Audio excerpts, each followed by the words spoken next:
মহালয়া মানেই শিউলি ফুলের গন্ধ, কাশফুলের মেলা।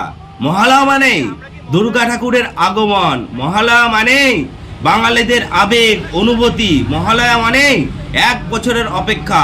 সেই মহালয়ার দিন কলকাতায় এক বহিরাগত মহিলা এসে বলছে মহালয়ার অনুষ্ঠান করা যাবে না, মহালয়ায় গান বাজনা বাজানো যাবে না। ভিডিওটি ভালো করে দেখো আগে সম্পূর্ণ তোমরা। ঠিক আছে,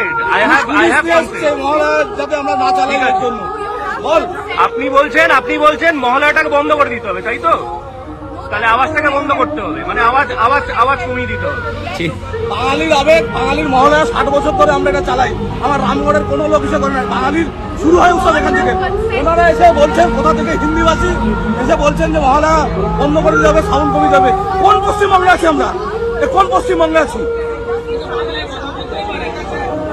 আমার সাথে করে পুলিশ নিয়ে এসছে, বাঙালির আবেগ নিয়ে খেলছে, বাঙালির মহালয়া নিয়ে খেলছে, পুলিশ নিয়ে এসছে।